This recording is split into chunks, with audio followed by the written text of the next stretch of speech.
J'ai le bonheur et l'honneur de recevoir Arnold et Manu de la Wizard Assaut. Salut. Bonsoir les gars. Est-ce que tu nous entends?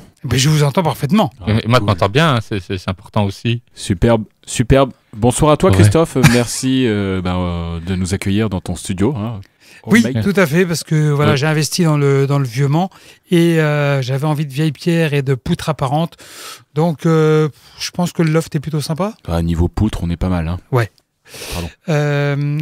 Bon, alors, vous êtes de retour dans les studios d'Alpa. Il n'y en avait qu'un la semaine passée pour débuter cette présentation, mais on s'est dit que quand même, vous ne seriez pas de trop à deux, parce que c'est la grosse affiche. Je vous laisse prendre la parole pour nous présenter les trois groupes et une interview exclusive réalisée par notre ami Manu. Oui, tout à fait. Alors, tu parlais de dates énormes, gargantuesques. On pensait vraiment qu'on allait jamais réussir à organiser cette date. Et effectivement, parce qu'on fait partie du circuit de la première tournée européenne d'Al Vomit en Europe. Et oui, c'est la première fois qu'ils mettront les pieds ici. Le chemin inverse de Christophe Colomb, je ne sais pas si tu imagines un petit peu. Et du coup, ce sera le 29 juin à la Péniche Excelsior à Allonne. Et ils seront accompagnés sur cette date des fantastiques black métalleux québécois de Délétère et également des death métalleux italiens de Lecturne. Lecturne, il me semble que vous avez présenté la semaine dernière, Manu. Oui, on va remettre un petit coup aussi, hein, pour être sûr que ça rentre bien dans le cerveau des gens. On ne sait jamais qu'on aurait pu oublier. D'ici une semaine, c'est beaucoup. Et avec tous les événements qui vont se passer, mais nous, on récupère le dernier, donc il y a bien cette affiche-là. C'est le vendredi 29 juin à la péniche, comme tu as dit, d'Allonne. Et vous pouvez retrouver donc toutes les infos. Je le redis une fois, je le redirai encore après. C'est sur wizard.metaloman.fr. Là, vous avez toutes les affiches. Ou sinon, il y a l'événement qui est aussi sur Facebook. Hein. Si vous tapez Anal Vomit Le Mans, vous tombez directement dessus. Et tout ça pour simplement 8 €. 8 € en prévente au Lézard. Plus un petit plus sur les commandes sur Internet. Et sinon, sur place, c'est 10 €. Et franchement, c'est pas cher. Comme on le disait avec Arnold juste avant, le même line-up dans d'autres endroits, c'est 15 €. Donc, Exactement. nous, c'est que 8 au départ. C'est que 8, nous, quand même. Et du coup, vous avez présenté Lectern la semaine dernière. Donc, groupe de death metal italien, grosse influence nord-américaine. On tombe pas, Floride. Ouais, tout à fait, exactement. On reste dans la région là-bas, même s'ils sont italiens, ils font un bon death metal US, vraiment à la Decide et à la Suffocation, à Cannibal. Que là, comme je disais la semaine dernière, on le sent très. Enfin, c'est surtout par rapport à la voix, quand on sent l'influence de Cannibal avec ce phrasé un peu haché et le growl bien gras du chanteur Fabio. Voilà, avec la lourdeur des riffs qui suintent quand même, hein, on peut dire ça comme ça. On propose d'illustrer ça avec un petit. On va se refaire le Deep Pitch of Perked Oblation de Lectern. Voilà. Je ne sais pas de quel album c'est tiré, mais c'est pas très grave, vous allez voir. C'est The Deadman for Betrayal, c'est le dernier. C'est le dernier. Ça va vous faire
Lectern, donc, qui ouvrira le bal ce vendredi 29, vendredi 29 juin à la péniche d'Allonne.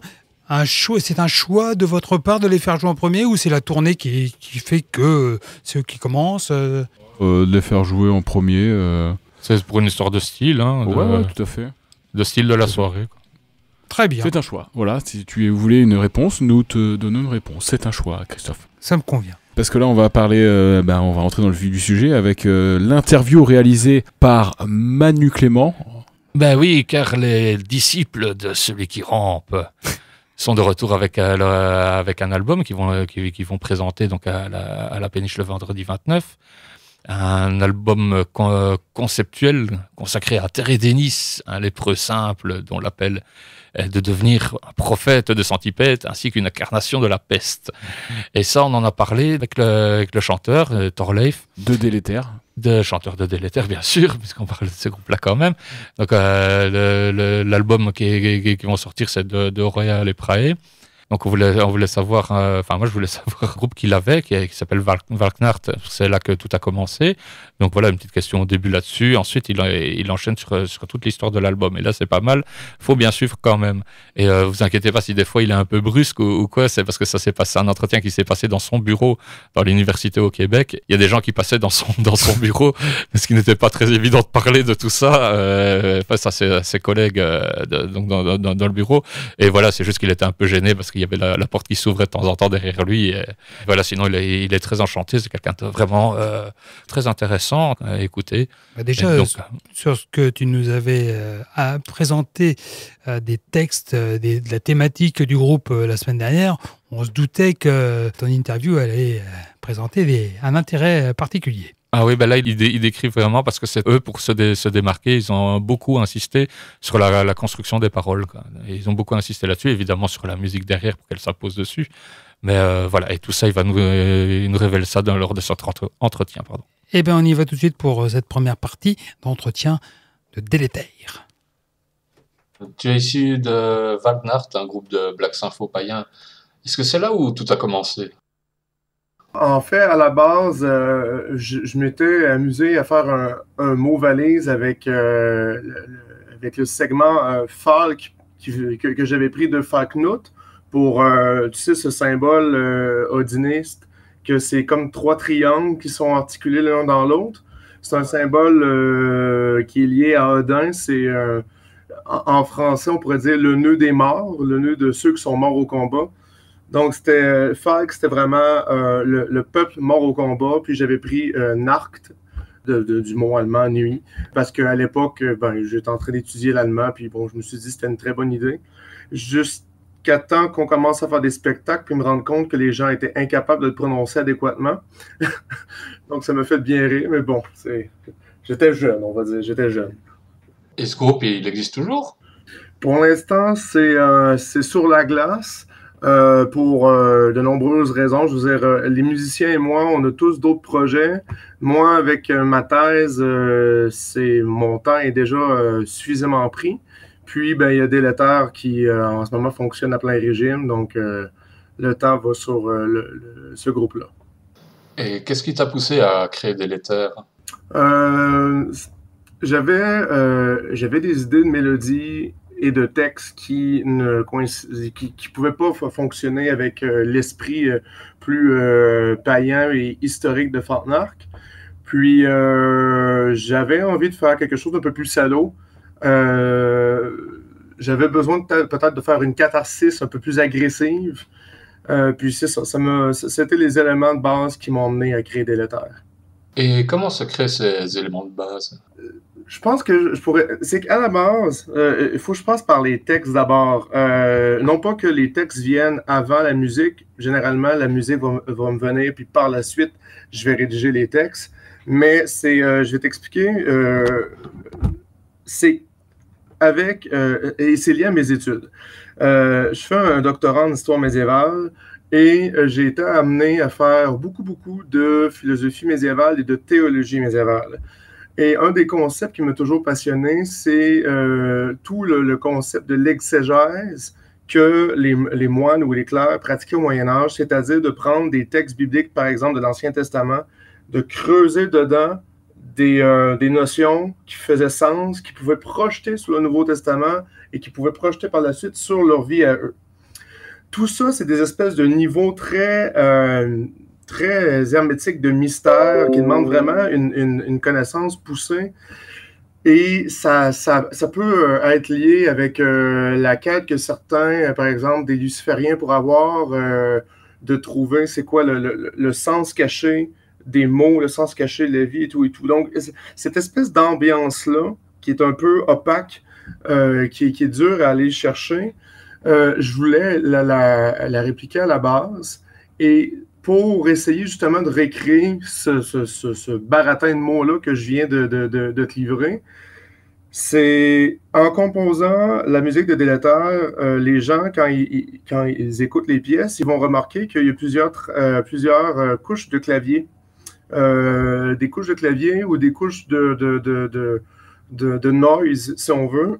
Et cet amalgame-là fait que ça peut paraître des fois dissonant, ça peut paraître que, je veux dire, des fois tu l'écoutes puis tu entends, je veux dire, moi, ça fait des années que j'écoute mes compositions, puis à chaque fois que je les réécoute, mais j'entends des nouveaux bruits, comme si telle fréquence avec telle fréquence, mais là, je me rends compte aujourd'hui que ça donne tel son, puis à chaque fois, on dirait que je suis égaré.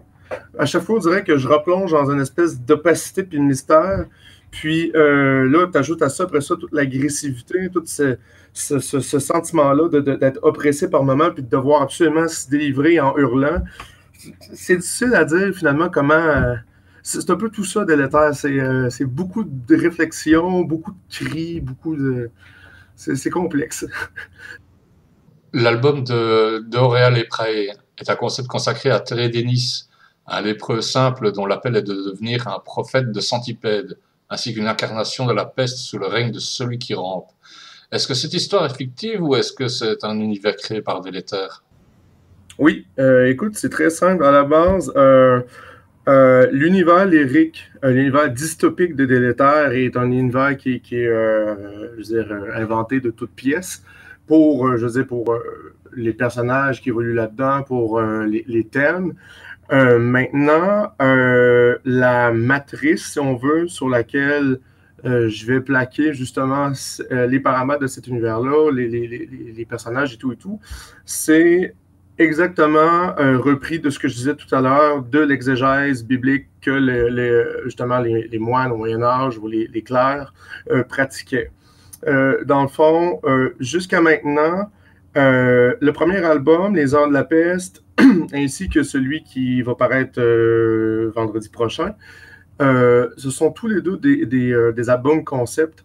Les gens n'avaient pas, puis ça c'est parfait, ça fait partie du jeu du mystère, les gens n'avaient pas réalisé lors du premier album que c'était un album concept, puisque, étant donné que le thème principal était en fait la porte-peste, la femme qui est en fait la Vierge Marie, si on veut, qui portait la peste. Les gens ont tout de suite associé ça. Ah, mais voici un énième groupe de black metal qui parle de la peste. Puis bon, blablabla. Les gens, en lisant le texte, certains se sont rendus compte que, ah, mais putain, ça allait plus loin. Ça, certains de mes collègues historiens, en lisant les textes latins, ont fait « Hey, mais t'as pris tel texte dans Saint-Augustin, t'as pris tel segment dans tel livre de tel auteur du 10e siècle. » Donc, c'est plus travaillé. Et pour revenir donc à ce que je dis sur l'exégèse, c'est que le principe, c'est qu'en ce moment, j'ai planifié plusieurs... Ça, c'est bien pour moi ou pour ceux qui aiment Délétère. J'ai planifié plusieurs concepts, plusieurs albums, si on veut, d'un point de vue lyrique. Et en ce moment, Thérèse Denis, si on veut, les heures de Thérèse Denis reprend les grands moments, les grandes scansions, si on veut, du livre de l'Exode de l'Ancien Testament. Thérèse Denis, si on veut, c'est le Moïse de notre univers. Là, je fais une parenthèse. Si les gens se questionnent à savoir si je suis chrétien, la réponse est « allez vous pendre ». Je suis pas chrétien pour du tout. C'est juste que c'est la matière que j'étudie. Puis j'en suis imprégné, puis je la maîtrise bien. Et je trouve ça d'ailleurs très intéressant de pouvoir bien utiliser cette matière-là, parce que je sais que ça fait chier des chrétiens à un certain point. Puis c'est ce qu'on appelle faire du blasphème intellectuel. Faire chier, mais avec les armes de l'ennemi. Bref. Donc, Thérésinis, c'est un lépreux, comme tu l'as dit toi-même.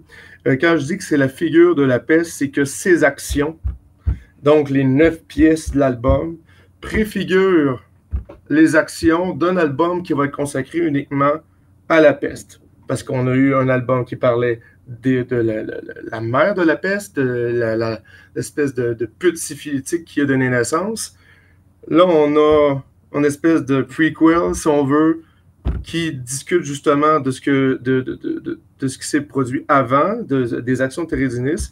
Et donc, chaque texte que j'ai écrit pour les pièces, ben, s'il y a quelqu'un qui est malin, ben, un jour, quand on va sortir notre 3e album, il va y avoir des liens. Il va y avoir des liens lyriques à faire. Du point de vue musical, je ne sais pas, mais c'est une espèce de grande histoire qui se construit avec des niveaux, c'est interrelié. Et ben, si quelqu'un aussi décide de creuser encore plus, ben, il peut découvrir vraiment des grosses matières théoriques sur comment tout ce système-là de pensée médiévale était construit. Et d'ailleurs, je dois dire que tu es la première personne, en fait, c'est la première occasion aujourd'hui lors de laquelle je peux expliquer concrètement c'est quoi le concept lyrique autour de ça, c'est quoi la mécanique, si on veut, de recherche qui est derrière ça. J'ai jamais eu l'occasion d'en parler jusqu'à maintenant. Parce que les gens, justement, ils m'offraient pas la chance de creuser à ce point-là. Et celui qui rampe, c'est qui? Celui qui rampe, ça, c'est Centipede. Dans le fond, mais c'est ça, le Centipede, dans tout cet univers-là, fait un peu office de... Je vais utiliser le terme Dieu, mais c'est pas comme le Dieu biblique qui est seul, unique ou quoi que ce soit. Non, c'est la figure la plus blasphématoire, la plus malsaine, la plus délétère, justement, de cet univers-là. Et c'est justement lui qui chapeaute un peu tout, là, tout. Dans l'absolu, tout ce qui est péché, maladie, meurtre, peu importe, est relié à lui, si on veut. Donc, et bien, justement, celui qui rampe, c'est parce que un centipède, bon, ça rampe pas, ça a des petites pattes, mais bon, ça reste, ça roule sol quand même.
Délétère avec un morceau assez speed de leur répertoire.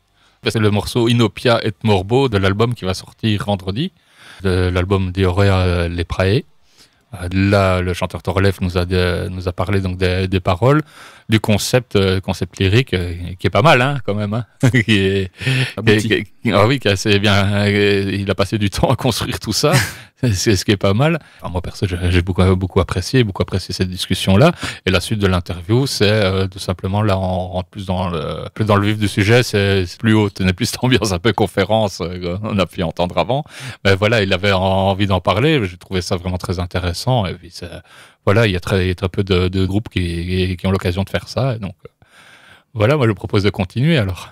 Absolument, je crois que c'est clair et je pense même comme moi hein, qui ne m'attendais pas vraiment à une intervention de ce type du chanteur de Délétère, peut-être que vous êtes un petit peu perdu sur la longueur de cette première partie d'interview, mais voilà, vous allez pouvoir retomber sur vos pieds maintenant avec la fin de l'interview de Délétère. Vous êtes toujours à l'écoute de Schizophrénia sur Radio Alpa. On entend bien que les textes sont imprégnés des heures sombres de l'Europe comme l'épidémie de la peste. D'habitude, les groupes d'un pays décrivent les histoires de leur pays. Est-ce que l'Europe te fascine? C'est sûr d'entrée de jeu que j'ai une fascination pour l'Europe pour un paquet de raisons et bon, entre autres avec mes études, mais aussi j'aime l'Europe en tant que telle. Bon, l'Europe c'est hyper large, mais bon. Je pense pas insérer des éléments de l'histoire canadienne parce que d'une part, je me considère pas canadien, je me considère uniquement québécois. Mais bon, Délétère n'est pas vraiment un groupe politisé, donc j'embarquerai pas dans tout le discours. Non, pour l'essentiel, comme je disais, c'est un univers qui est dystopique, donc qui part en grande partie sur des éléments de fiction. Il est fort probable qu'il y ait des éléments peut-être de l'histoire du Québec qui nourrissent mon imaginaire, puis à un certain moment, bon, ça donne quelque chose. Si j'avais à faire une fourchette de temps pour déterminer c'est quoi les périodes, si on veut, de l'histoire européenne, en guillemets, qui vont nourrir justement l'imaginaire, oui, il y a le Moyen-Âge, mais il y a aussi ce qu'on appelle l'époque moderne. Après la Renaissance, bon, les colonies existent. Je me rends jusque-là parce que la question sanitaire à cette époque-là, dans les villes en France et au Québec, c'était atroce. C'est d'ailleurs un beau bassin d'idées pour quelque chose de crasse, de purulent ou peu importe. Puis le Québec aussi, on a nos histoires d'horreur, de maladies et autres syphilis grimpantes. Donc, je vois pas pourquoi je m'en inspirerais pas. Ça dépend. Ça dépend. On verra. Avant l'enregistrement de l'album d'Iorea Leprae, vous n'étiez que toi et Athéos. Est-ce que les autres membres qu'on verra en live le 29 juin au Mans sont-ils des membres officiels de Délétère? En fait, pour la première fois, depuis que Athéos et moi, l'autre fondateur, on a démarré Délétère, c'est la première fois que nos membres session, qu'on considère maintenant comme des membres à temps plein, ont pris part à l'enregistrement d'un album. Donc, c'est notre batteur actuel qui est celui aussi qui va nous suivre en tournée parce que, comme j'ai dit, c'est rendu un membre officiel. C'est lui qui a fait la batterie. J'avais jusqu'à maintenant fait toutes les pièces de batterie pour les précédentes sorties, mais maintenant, ça risque de ne plus être moi. C'est toi ou Cadès qui fait la batterie sur d'Iorea Leprae? Non, sur l'album qui va sortir vendredi, sur d'Iorea Leprae, c'est notre drummer actuel, le Cadès. Voilà, on arrive au terme de cet entretien. Alors, est-ce que tu voudrais faire passer un petit message aux métalleux du Mans et plus particulièrement à ceux qui vont venir voir Délétère le 29 juin à la péniche Excelsior? Écoute, c'est pour ma part la première fois que je vais aller faire des spectacles sur notre bon vieux continent. On est habitué à avoir une scène qui est en mesure d'exprimer suffisamment leur violence. À la différence de l'entrevue, je ne suis pas quelqu'un qui va parler sur scène. Je déteste parler sur scène. Je suis là pour m'arracher les cordes vocales puis m'assurer que les gens devant moi se brisent le cou à force de bouger leur tête. Donc, si j'avais un message aux gens, c'est s'ils viennent nous voir, mais ils sont mieux d'être en forme, ils sont mieux de se détruire la gueule parce que sinon c'est moi qui va sauter et qui va aller leur casser la gueule tout simplement. Il faut que ça bouge. Il faut que ça bouge, c'est clair, il faut que ça bouge. Eh ben, les monceaux sont prévenus. Je te remercie, Thorleif, de cette entrevue et te donne rendez-vous le vendredi 29 juin avec Anal Vomit et Lectorn pour voir tout ça sur scène. Donc, bientôt. Ouais, on se voit bientôt, oui. Merci. Au revoir.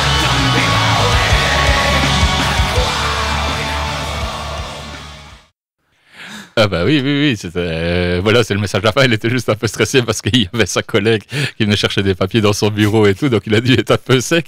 Il disait voilà le mot comme ça pour rigoler, quand c'est quelqu'un sur scène qui est quand même assez imposant, ça vous le verrez. C'est peu dire. Oui, c'est quelqu'un d'assez imposant, oui, dans le groupe et voilà, et physiquement aussi. C'est ce qu'on appelle un frontman, quoi.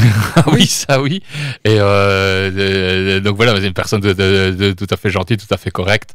Et voilà, donc il disait ça sur le machin pour rendre que ça donne quand même. Et puis on a dû raccourcir un peu vers la fin à cause de ses collègues qui rentraient et qui sortaient, quoi. Pour dire combien il est imposant, la capacité de la péniche, qui est normalement de 100 personnes, a été réduite à 90 du fait de sa présence à lui. Voilà, moi j'ai quand même dit de faire gaffe, parce qu'on n'avait pas des contrepoids pour stabiliser la péniche. C'était cette interview-là, donc un grand moment. Donc comme ça vous dit, c'est quelque chose vraiment à ne pas rater. La première fois qu'ils viennent avec le groupe au complet. Enfin, avec la composition, donc vraiment la officielle, donc 5 membres dedans. Truc à ne pas rater avant Anal Vomit. Tout à fait. Pour sa première tournée européenne, Anal Vomit aussi. Lectorn, premier passage dans nos contrées également. Grosse date. On est très fiers de pouvoir vous proposer ça sur Le Mans. Et on espère que vous répondrez à l'appel de cette belle date. Bon, on vous donne rendez-vous le vendredi 29 juin à 20h à la péniche Excelsior d'Alogne. Il y a toujours les préventes disponibles au bar Le Lézard qui sont à 8 €, tarif spécial prévente, ou sur WizEvent via le site métalloman.fr. Non, je pense qu'il y aura des billets sur place, mais prenez quand même vos dispositions avant, oui, sait-on jamais. Bah oui, on ne sait pas trop comment ça va se passer. Là, comme c'est une date spéciale, bon, tout le monde le sait qu'il y a le Hellfest, qu'il y a les vacances aussi qui arrivent après. Donc, je sais aussi que la plupart des gens, il y en a beaucoup qui ne savent pas s'ils vont venir ou pas, ce qui risque de faire, d'avoir quelque chose d'assez inattendu. Et il est possible que carrément ce soit sold out sur la soirée même. Ça, c'est possible aussi. C'est pas pour faire, ce n'est pas le commercial qui parle. Voilà, non, c'est vraiment pas pour gonfler. Là, c'est sincère. On ne sait pas du tout comment ça va tourner. Donc, une chose à faire, c'est prendre vos précautions. Bon, vous l'aurez remarqué, on n'a pas pu parler ou vous présenter Anal Vomit ce soir parce qu'il y avait cette longue interview du chanteur de Délétère. Mais j'ai proposé à Arnold de la Wizard de venir mercredi prochain vous présenter cette tête d'affiche péruvienne. Donc voilà, ça vous fera l'occasion d'avoir une vue complète des groupes à l'affiche ce soir-là. On a largement débordé sur l'horaire imparti normalement à Schizophrénia. Merci de votre fidélité, camarades métalleuses, métalleux. Et rendez-vous mercredi prochain sur le 107.3 de Radio Alpa. Et puis, on se retrouve donc mercredi pour une émission normale et pour la présentation d'Anal Vomit. Merci Manu, merci Arnold. Merci à toi. Et rendez-vous mercredi prochain. Bye.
Llevamos enteras alas a la huella de bestia. Hacer la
Hace la muerte con tu sangre y por decir la vida, mátate.